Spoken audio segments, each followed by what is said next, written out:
I was in the basement, finishing up the recreation room I'd promised my 14-year-old daughter, Emily. The ceiling and walls were done, and it enclosed the area under the stairs for extra storage. Now I was laying down the indoor-outdoor carpet I bought a few days ago. I had plenty of time since my wife, Jessica, was in Minneapolis visiting her sister. The house was all mine today, with Emily at a sleepover at her friend's place. I had talked with the friend's dad, who assured me he and his wife would be home all night. They were good people, so I felt comfortable. I thought back to the night before Jessica left. It was a Sunday night, and as usual, she was angry with me, not wanting to discuss her trip. She only said she needed some time away and would be gone for 2 weeks. Jessica hadn't worked since she lost her job at the real estate agency about 2 years ago, but since I made good money, there was no rush for her to find something new. She decided to take a break from working, but I hoped the time off would help us fix the growing distance in our marriage. It hadn't. My name is Tom Richards, and I'm 49, a partner at Richards Cohen Attorneys. Dave Cohen and I started our practice in Seattle almost 15 years ago. Linda Jackson joined us a few years later, and our firm thrived, specializing in corporate law. I haven't been in court much recently since we have a strong team of younger lawyers eager to prove themselves.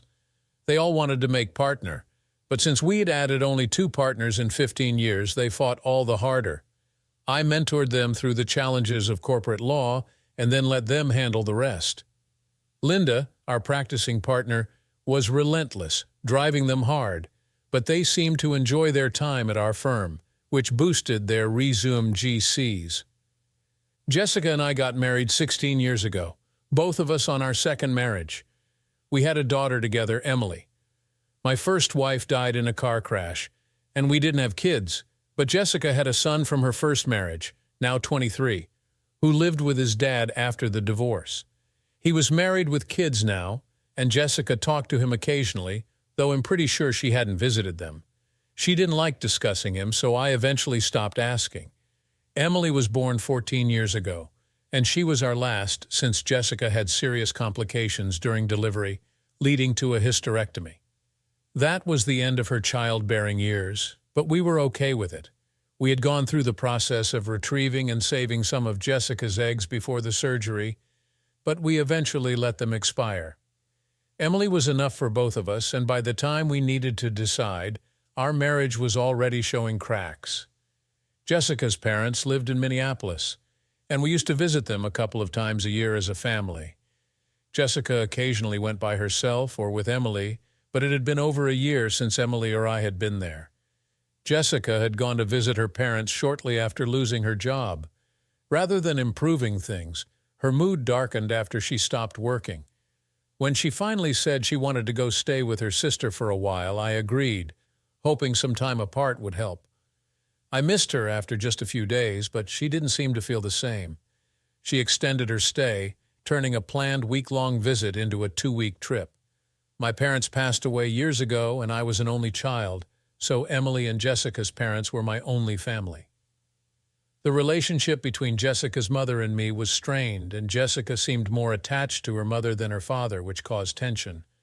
I liked her dad, and we became friends, keeping in touch by phone and email, but even that had dwindled over the past couple of years.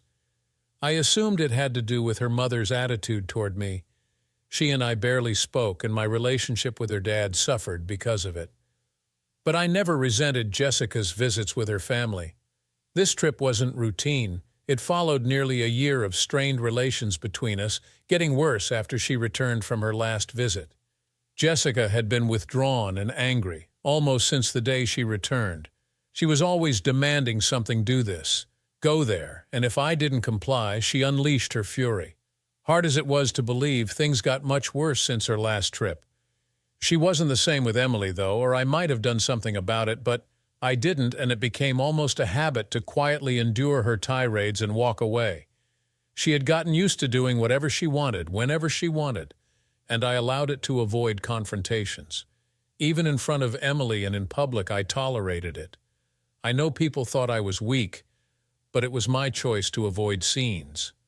Maybe it was a mistake, but it was too late to worry about that now. Her approach to this trip was typical. After several days of phone calls, she announced her decision to go and simply told me about it. She was going to spend 2 weeks there, no discussion, no consideration of my plans or anything that might have made it difficult for me if she left. She ignored my request for an explanation, telling me to deal with it. She did tell Emily and spent some time with her to ensure she was okay with it and that I knew what needed to be done. She left me a list of things to keep in mind about Emily's activities, but nothing else. She packed her bags the night before, went to bed early, and called a cab to take her to the airport the next morning, making it clear she didn't need my help. She didn't even say goodbye. A quick note about our sex life: there was none. We hadn't been intimate for at least 2 years, certainly not since she lost her job, which was 18 months ago. It had been at least 6 months before that. Whenever I tried to talk about it, she refused. If I made a move in bed, she would get up and go to the spare room, leaving me frustrated and angry. The more I pushed, the harder she resisted. Eventually, I gave up. I considered my options, mentioning some of them to Jessica one night when she refused, and got an earful of threats if she caught me cheating. When I brought up divorce, she laughed and told me to think about my public image when she revealed in court that she shut me out of the bedroom. This led to a furious outburst from me, questioning why she stayed with me when she obviously hated me.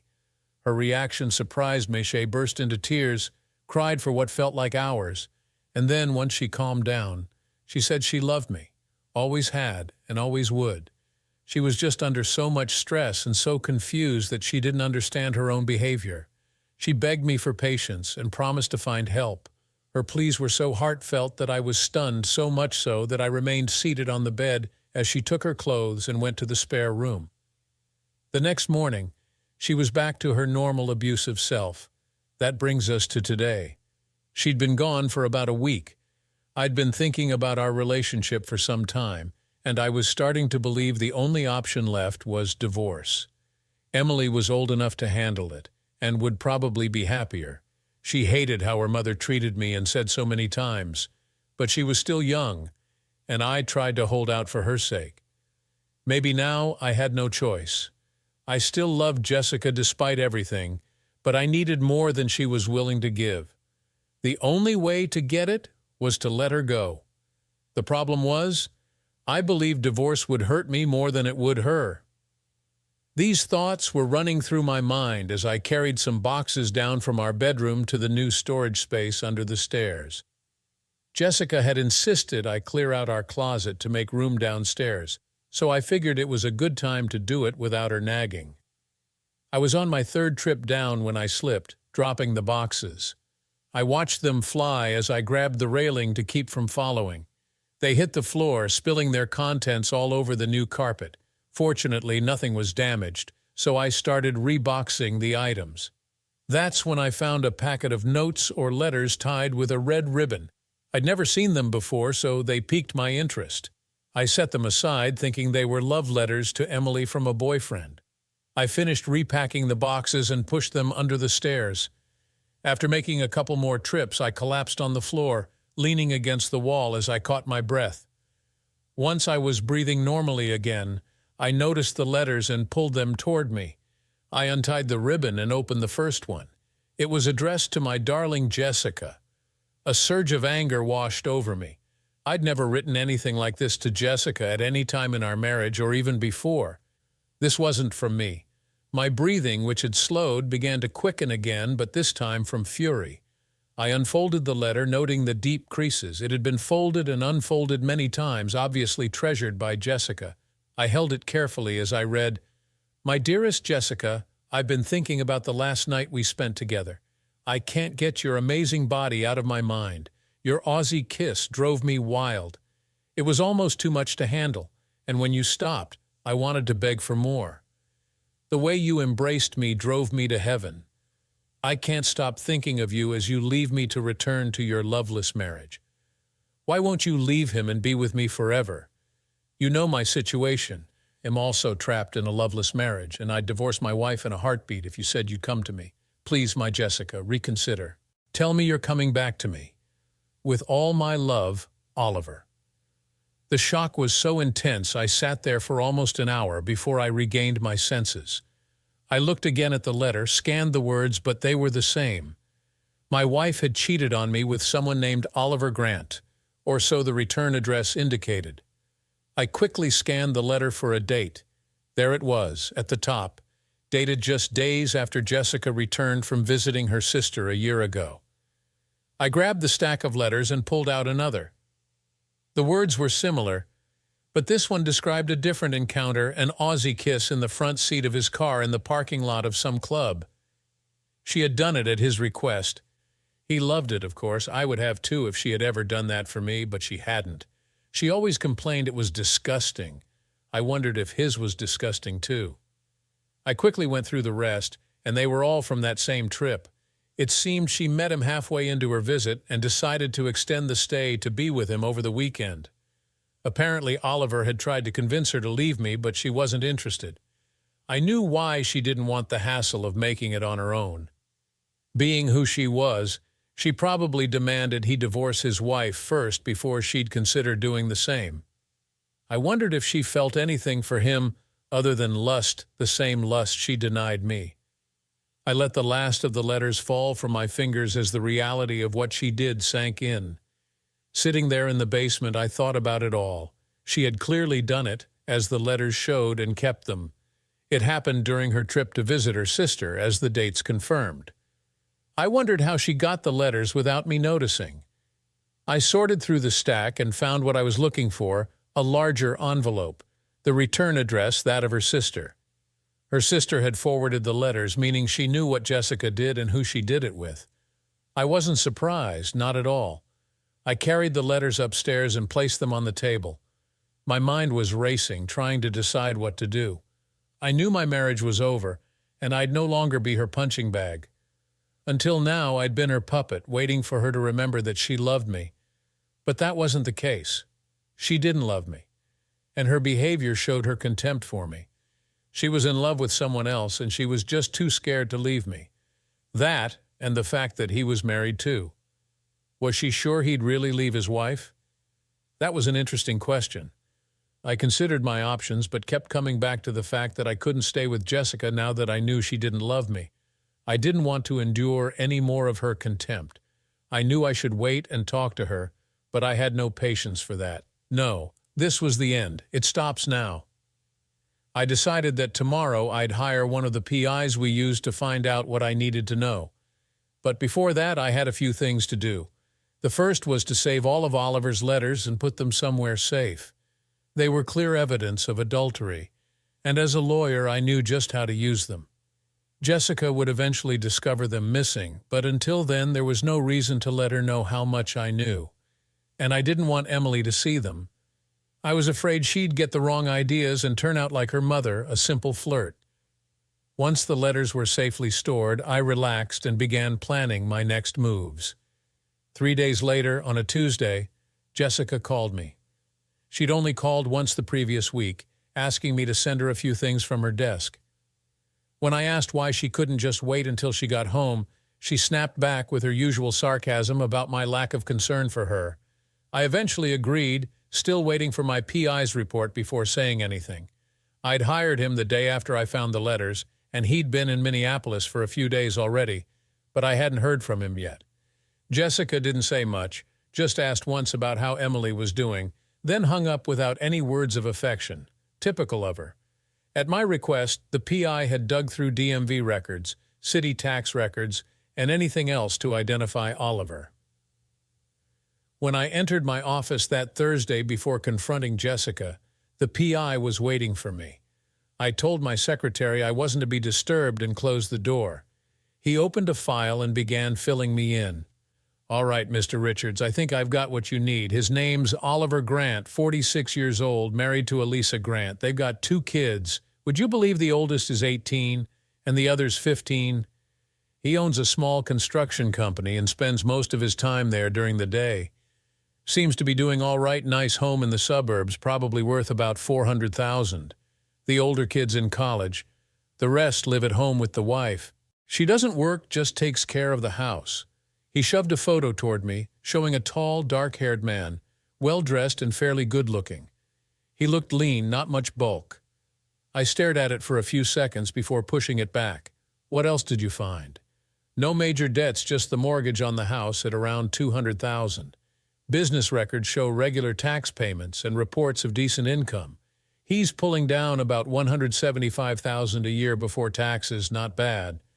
The rest is standard stuff: his address, phone number, names and ages of his kids and wife, copies of his tax returns for the past 3 years, and some comments from his neighbors. He's well-liked, no troublemaker. Oh, and one more thing, you might find this interesting. He's got a couple of escorts he sees regularly. I've got receipts from his last few visits.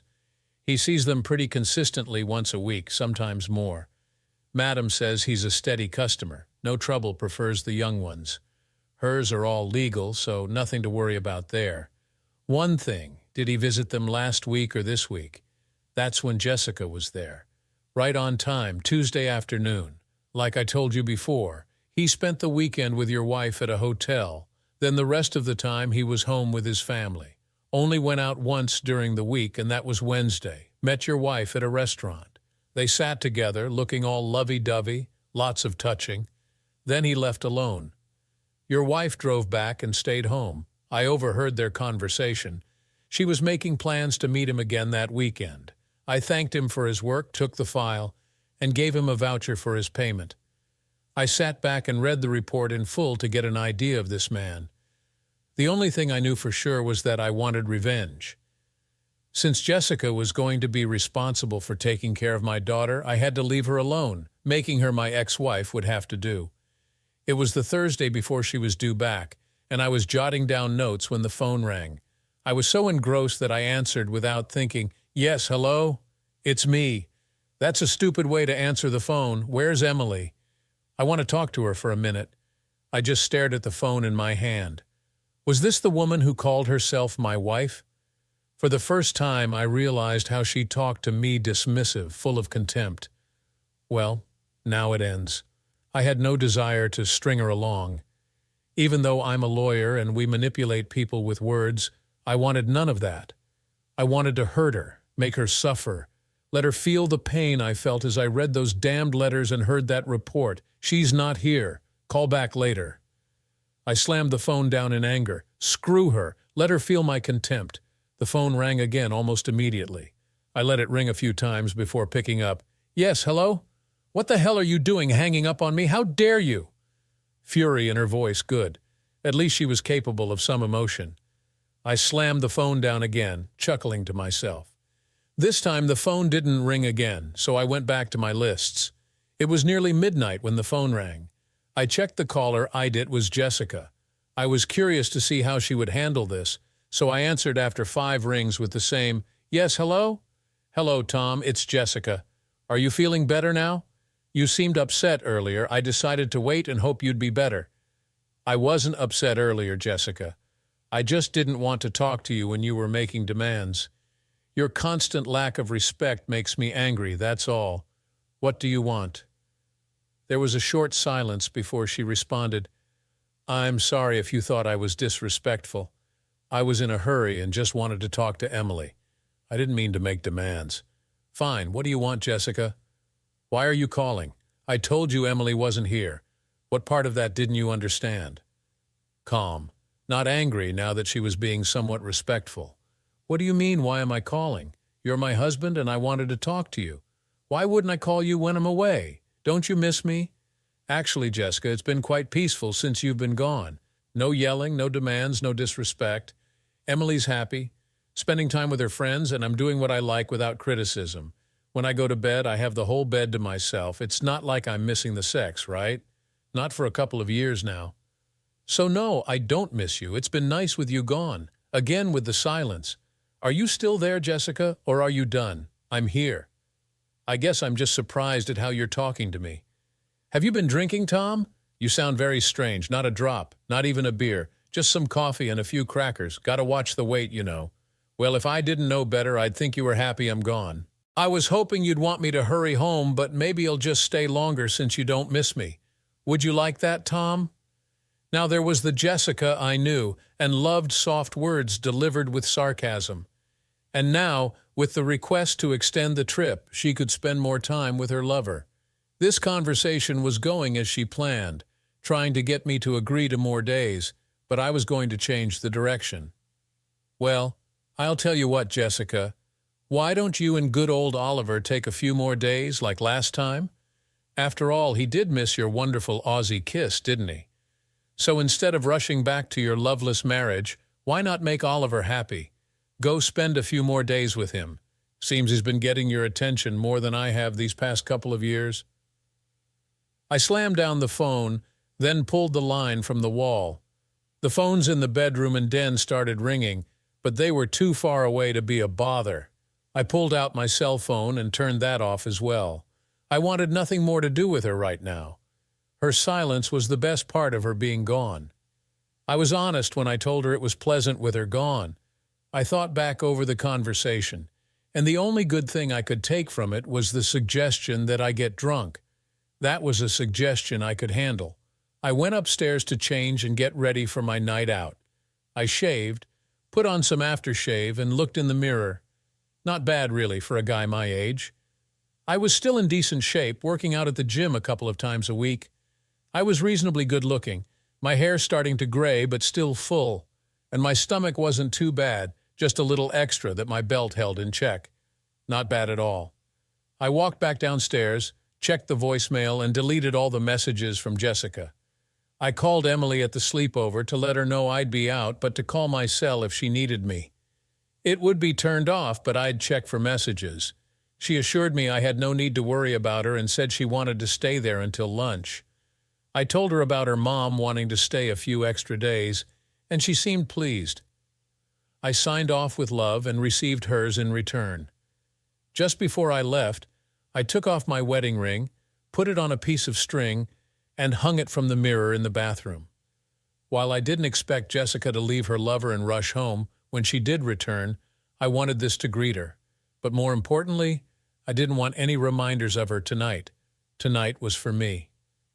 I took one last look around, remembering happier times, then left. I drove across town to a place I hadn't visited in years. It was a bar that catered to singles and was known as the spot to pick up women or men, depending on your need. I knew the owner, having represented him once in a lawsuit against him and his bar. I won, and Joe promised me free drinks for life. Tonight, I was going to test that promise. I was pleased by the warm welcome when I walked in to find the place almost full. Joe saw me, raised his hands in the victory signal, and said something to a woman at the bar. She quickly got up, holding her stool until I reached it. She bowed dramatically, offering me the seat before walking away. Well, well, if it isn't my main man, Tom. How you been, Tom? What can I get you? How's it going, Joe? Long time. How about you bring me a bottle of the good stuff and leave it here? I want to get seriously drunk, and I knew you were the only one I could trust to keep me from getting mugged afterward. You got nothing to worry about. Tell me what's up. She's cheating on me, Joe. Just found out today that she's been doing it for over a year with some jerk in Minneapolis. She and her sister, the two of them, made a fool out of me. Real witches, those two. Joe was good people, but blunt and straightforward. He set a bottle of fine whiskey in front of me, poured the first glass, and set it beside a bottle of beer, telling me to start talking. He waved away another customer trying to get his attention and signaled for someone else to cover the bar. I started talking, and 10 minutes later I was done. Joe just nodded like he knew it all along, then stood up. You go ahead and drink away your troubles. If you need me, just whistle. I'll be around. He moved away and I sipped more whiskey. I'd been drinking steadily for some time when I noticed someone sitting next to me. When I felt a hand brush my thigh, I looked up to see a woman sitting close, one hand on her drink and the other rubbing my leg where it rested against the stool.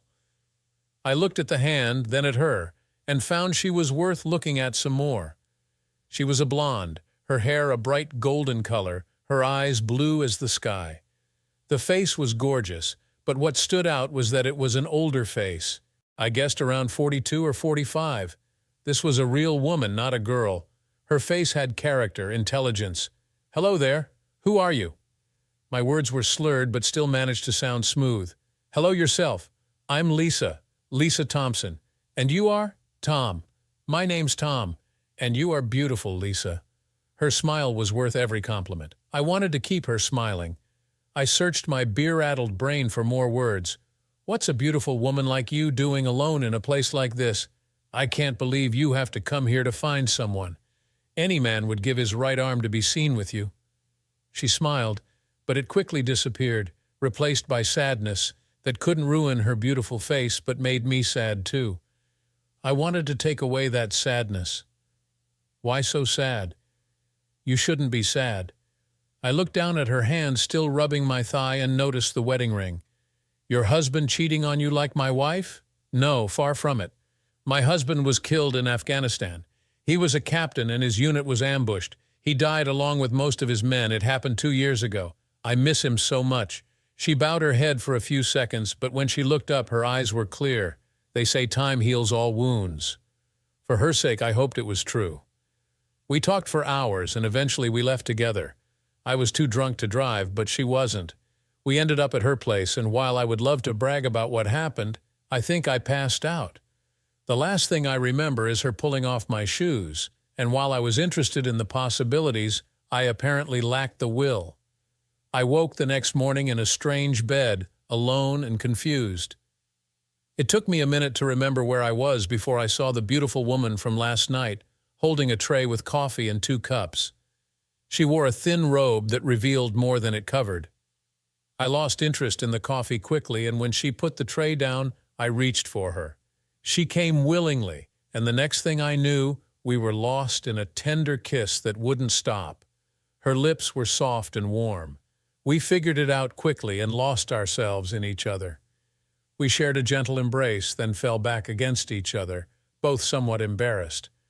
I looked at her and saw she was grinning. Well, wasn't that something special? I feel like I'm back in high school. She was almost laughing at the look on my face. Yes, it certainly was. It's good to know I'm not the only one who enjoyed it. I smiled back, noticing again how beautiful she was. Do you come to Joe's often? I can't believe a woman like you would go to a bar and not have company. No man could resist you. I was serious, and she saw that. She looked deep into my eyes before looking away. I'll tell you the truth, but you have to let me finish before you say anything. Do you promise? I promise. Tell me. Joe called me at home. Has my brother. He told me to come over and meet a nice man. He said you were in trouble and that I might be able to help.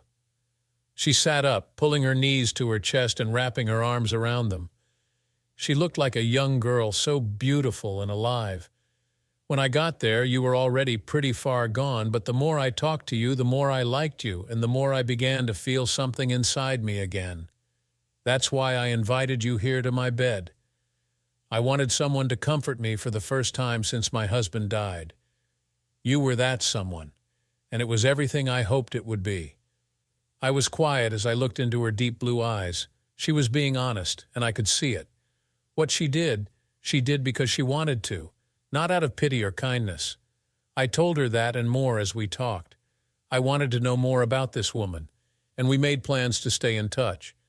She knew my situation and knew I'd be occupied with it for some time, but she offered me her shoulder to cry on or her bed to share any time I wanted it, with her in it, of course.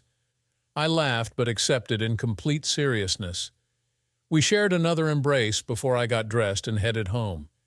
It was just past noon when I pulled in at home, Lisa having driven me back to get my car at Joe's bar. The house was quiet, and once inside, I confirmed it was empty. I wasn't surprised to find Jessica hadn't rushed home to try to save our marriage, but I was a little disappointed. I had thought that 16 years would mean more to her. Apparently not. I walked into the kitchen to make coffee when I noticed the answering machine light blinking.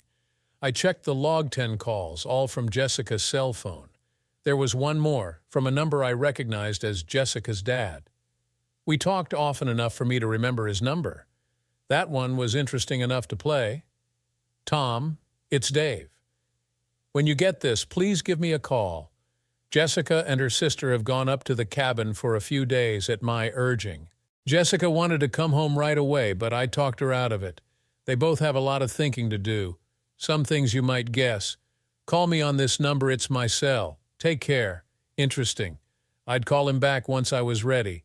Meanwhile, I listened to several of Jessica's messages, all variations of yelling about me not knowing what I was talking about and generally demeaning me again. The last couple were less demanding and more desperate, but none made any impression on me. I deleted them all. I checked to see if Emily was home, but there was no sign of her. She said she'd be back after lunch, so I had some time. I suddenly felt hungry and made a sandwich and grabbed a cold beer to help ease the hangover. I ate slowly, thinking of the morning with Lisa, and that alone was enough to put me in a good mood. I finished up, took the phone into the family room, and called Dave. "Hi, Dave. It's Tom, returning your call." "Tom, I'm glad you called. I know what's going on, and that's why I'm calling. I sent Jessica and her sister to the cabin to get them away from here. I'm furious with both of them, and you know part of why." "Well, all I know is that Jessica's been having an affair with some guy named Oliver Grant. It started last year when she was there, or at least I think it did. It may have been earlier. And for your information, I believe her sister knew about it too. She was the one who forwarded his love letters to Jessica here." "That's all I know, Dave." "Well, yes, that's the bulk of it. I overheard a conversation between her and her sister that she was going to spend a weekend with him. That's why she called you, telling you she was going to stay a few extra days. I was furious with Jessica, but she just cried when I yelled at her. She's been crying since your phone call last night. Her sister was being a pain, telling her you didn't deserve her, that she was smart for finding someone else, that kind of crap. I slapped her across the face the first time in our marriage that I've ever hit her. It made me sick, but honestly, Tom, she deserved it. I could hear the pain in Dave's voice, but I was also angry, knowing what Jessica and her sister did to me. They bore some responsibility for destroying our marriage, but they wouldn't see that as a bad thing. Too bad I didn't see it coming. Too bad Jessica was so easily led down the path of betrayal. It was too easy for her. It shouldn't have been. Dave told me he was going to drive up to see them both tonight and to wait for his call. He asked if I wanted to talk to Jessica, and I told him no. I had nothing to say to her right now, and maybe never again. I had to think about it. He understood, and we hung up. Emily came home about an hour later, and rather than waste both our time, I told her what I knew about her mother. It wasn't out of cruelty, but out of respect. Emily was growing up fast, and she had seen what was happening in the marriage. She was caught in the middle, and I wanted her to know what was going on. She had decisions to make, and I wanted to prepare her. If the marriage ended, she was old enough to decide where she wanted to go. We listed the pros and cons, and she understood. It wasn't an emotional decision, but a practical one. She was almost an adult, and she had to do what was best for her now and later on. We talked for hours, and it made me proud to see how she handled it. In the end, we both agreed it was best for her to stay here with her mother. School, meetings, and such would require someone to be free enough to see to her. I couldn't do that. I promised her that I would always make sure she was cared for and that her education wouldn't be compromised. It was almost 5:00 when the phone rang. Emily answered, and I heard her say, "Mom, how could you?" I let her talk with her mother first and went outside to sit on the porch. I hated for her to deal with this, but she had her own life to live, and what we did would affect her, so she might as well be part of it. I was still thinking of how I wanted to handle it when she brought the phone to me. "Here, Dad, it's her. I don't want to talk to her again." She had tears in her eyes as she handed me the phone. I wanted to comfort her, but she left quickly, leaving me alone just as I had left her. I watched her go, in no hurry to speak to Jessica. "Hello, Jessica." Just that and no more. I was already exhausted with this whole thing. It had only been a day, give or take, but it felt like weeks of turmoil. Why did you have to tell Emily? Why were you so cruel, just to hurt me, just to get back at me?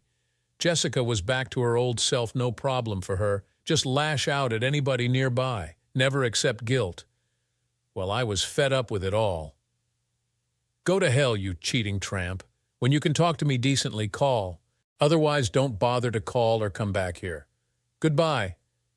I disconnected and held the phone limply in one hand while I waited to see what she would do. It didn't take long. The phone rang. "Hello?"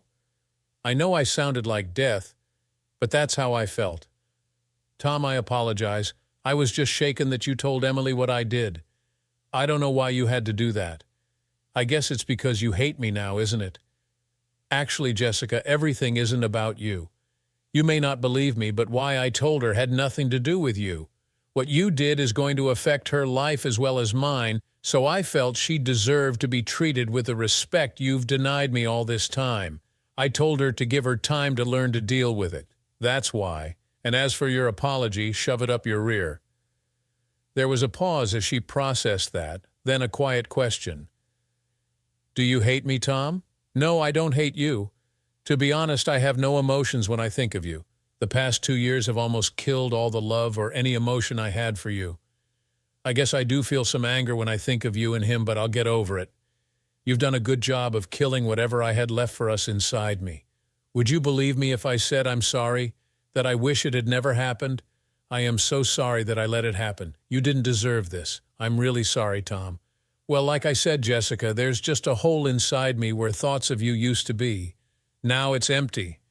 You asked me the other night if I missed you. The answer is no, and you're right. You should never have let it happen. That's what our marriage vows were about, our promises to each other. Remember them? Forsaking all others? You broke those vows, and now I have to accept there's nothing left. And once again, I don't need your apologies. They don't mean anything to me anymore. Please tell me you don't mean that, Tom. Please tell me you don't feel that way. I'll be home as soon as I can and we can work this out. I know I've done something awful, but I'll make it up to you if you just give me a chance. I don't want to work it out anymore. I'd prefer if you just stay away for a while longer. These last few days have been very peaceful for me. I'm doing quite well without you. Now Emily and I have some decisions to make about her future. She'll make them by herself and I won't influence her. She probably should stay here with you if she can. She's only got a year and a few months. Tom, you're talking as if it's over between us. Please don't make any decisions like that until I have a chance to talk to you. I know I've screwed up big time, but I can make it up to you if you'll only give me a chance. Tom, I realize now that I love you more than I knew. I forgot for a while, but now I remember why I loved you. I do, and I don't want to lose you. Please wait for me, Tom. Wait till I get home. I piss on your love for me, you tramp. Your love means nothing to me, Jessica. It stinks, and I'd rather stay away from it for the rest of my life. As for me, this marriage is over. And like I said, don't bother coming home right away, Jessica. I hung up quickly, tears starting to flow when I heard her begin to plead with me. I knew it was just an echo of the love I had for Jessica before she did this to me. That love would die soon, but for now, I still had to endure the pain of separation. The phone began to ring almost as soon as I hung up. I glanced at the caller ID. It was Jessica, and I ignored it. I was done talking to her. I was done with her. That was becoming more and more clear as the reality of her betrayal sank in. It was almost noon the following Wednesday when my secretary let me know I had a call from my wife. It had been 2 days since I'd told her I wasn't accepting calls from Jessica, so this was a surprise. I asked why she took the call, and she said it was forwarded from Linda Jackson. From Linda? Hell, I'd forgotten that Jessica and Linda were friends. Linda was a real piece of work, having gone through 4 marriages already.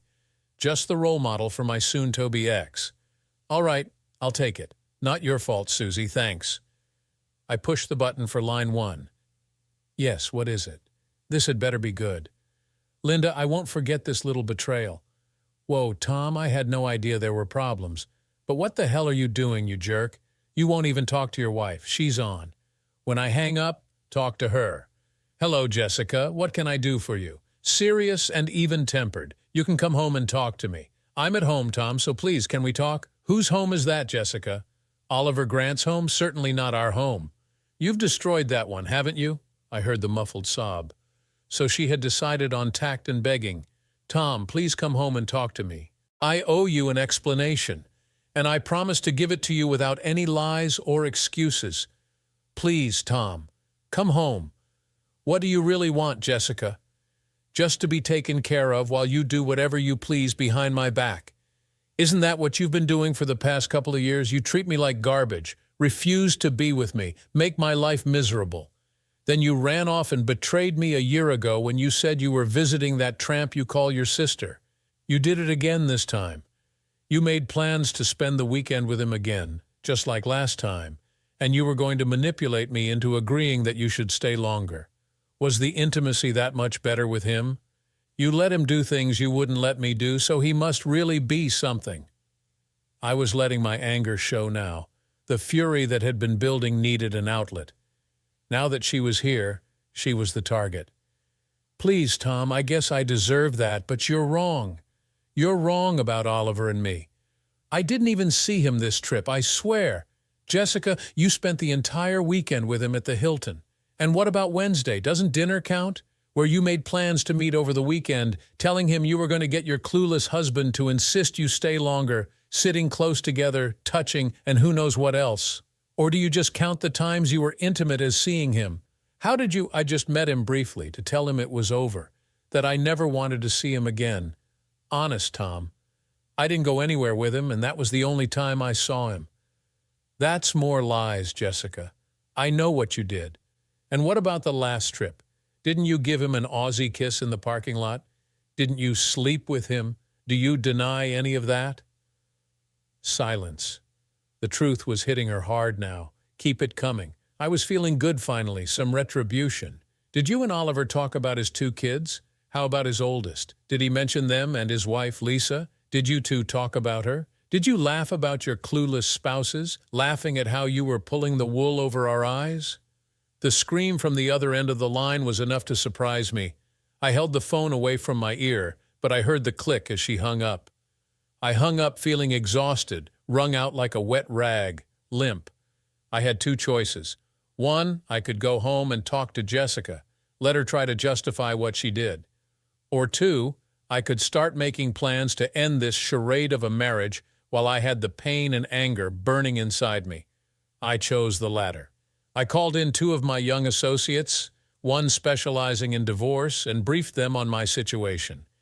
It was easier than I thought now that I looked at it as just another case, something I'd done every day for the past 15 years.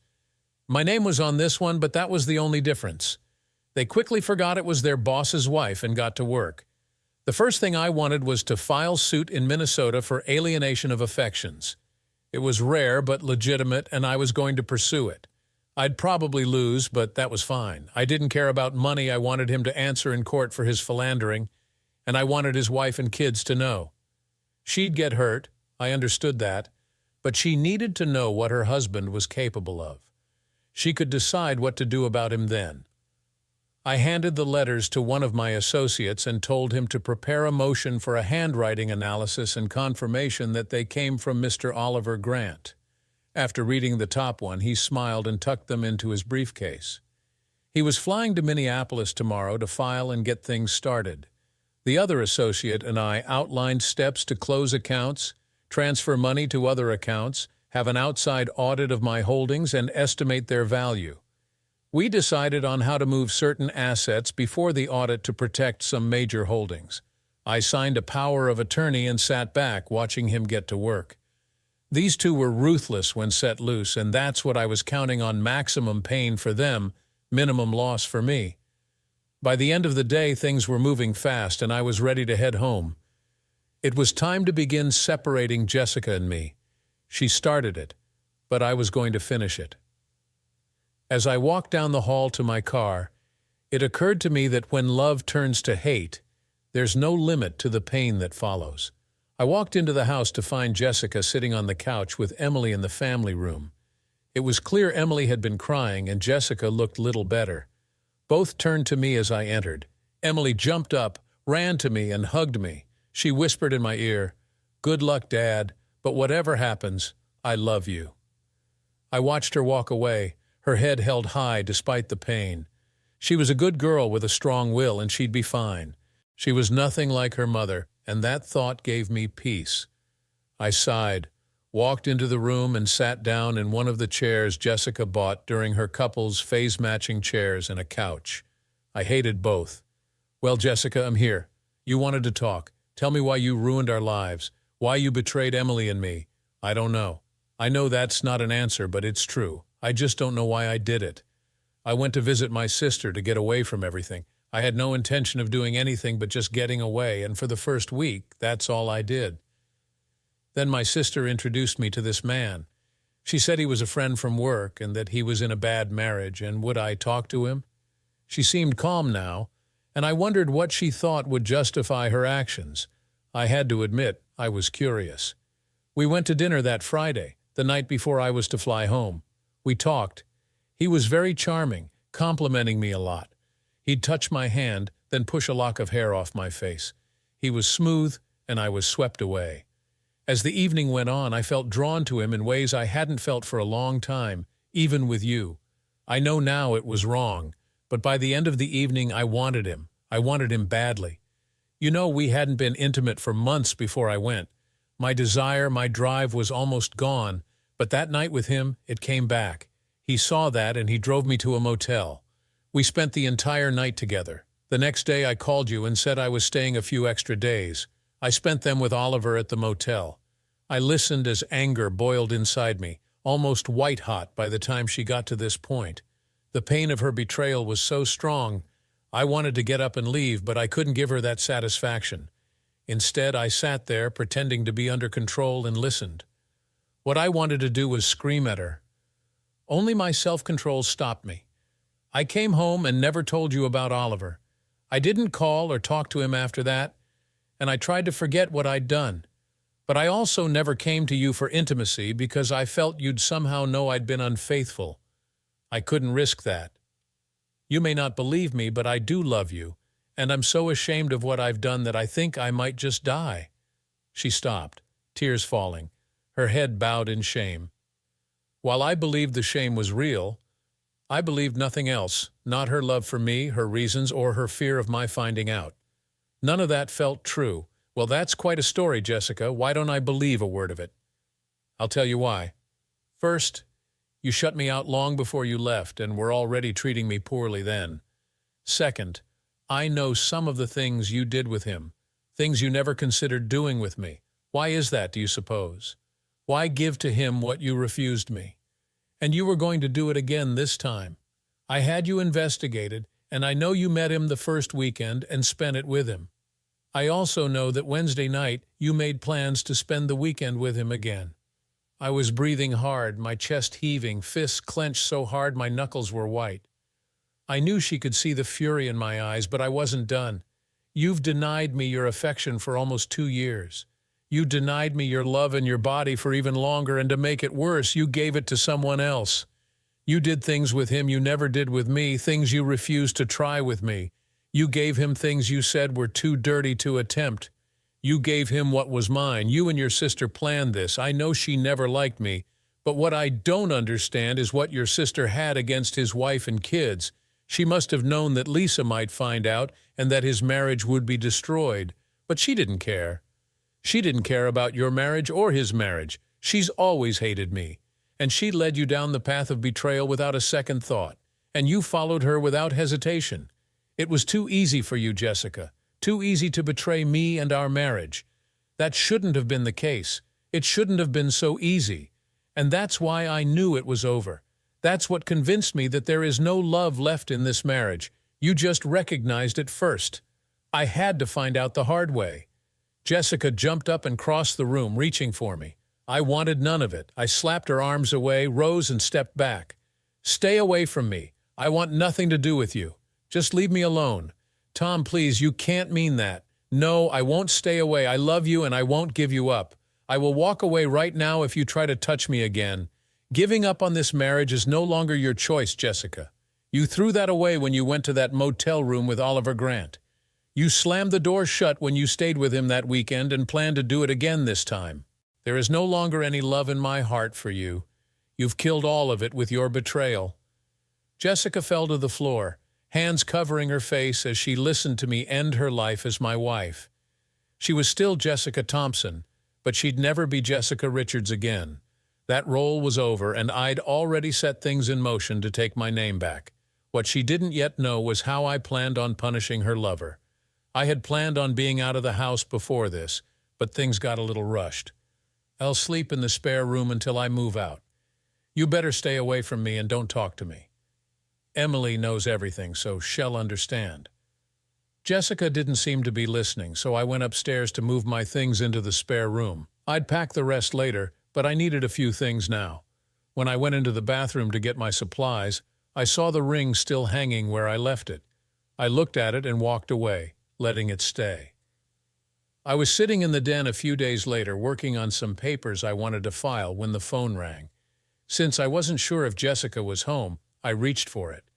I must have picked it up at the same moment Jessica did because I heard her say hello in a quiet, subdued manner. To my surprise, it was Oliver Grant. I didn't know he called here. I covered the mouthpiece and listened. "Jessica, it's me. Oliver, what's going on?"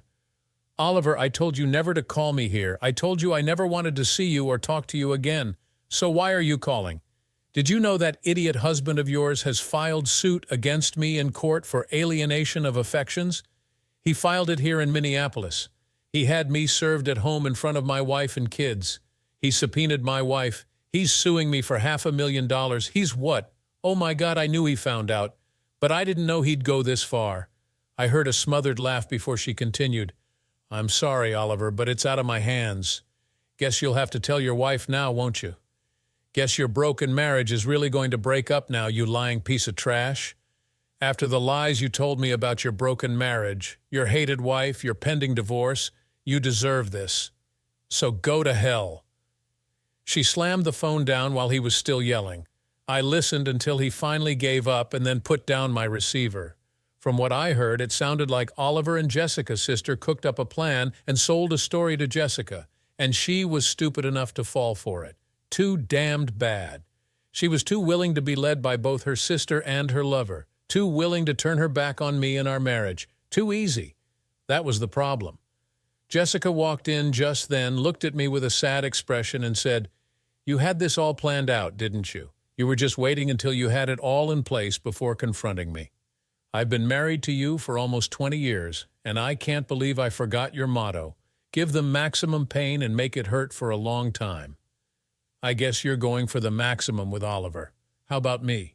What do you have planned for me? For you?" "Nothing, Jessica. I hated what Oliver did to me, even if you were partly responsible. He knew better. He has a wife and 2 kids, and he's screwing my wife. He's going to pay as much as I can make him. And I've offered to pay Lisa for her divorce if she chooses to go that way. Maybe if you play your cards right, you can marry him when she kicks him out. You know better. I don't love him. I don't even like him right now.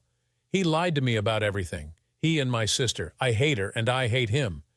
She looked at me with that look she always used to get what she wanted. "Can't you forgive me and let me make it up to you? I'll never do anything like this again, you know that. Please, Tom, let me make it up."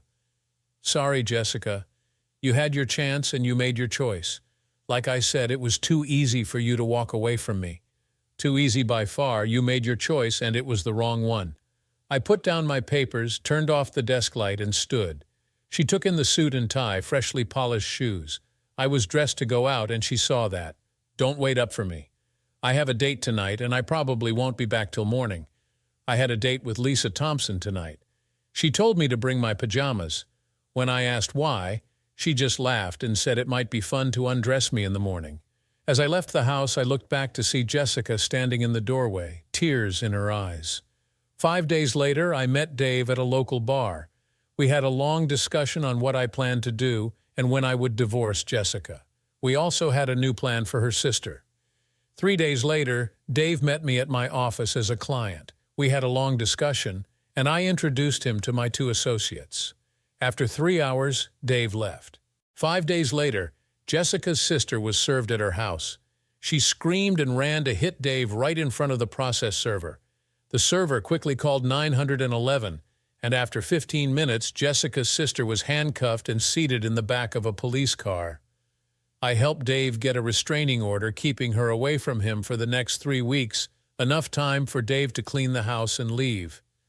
What we had done was transfer everything that Dave owned to my daughter Emily as a trust fund. The house was already owned by Dave before the marriage, so it wasn't part of their marriage. He had little money left after the trust fund and the transfer to offshore accounts, so Jessica's sister was in for a rude awakening.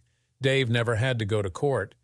The judge was a friend of Emily's, and the divorce was quick, both parties getting half of what they owned. Jessica's sister got $10,000 as her settlement. Dave, by then, was already living in Costa Rica. Everything was over in 3 months. Jessica's sister now lives in a retirement community. As for my ex-wife, our divorce was long and drawn out. They even tried to get me into marriage counseling. Fortunately, the counselor was a friend, and the report to the judge was quick. It helps to have friends in the right places. It took a whole year to get the divorce finalized. By the time it was over, I had the house to myself and custody of Emily.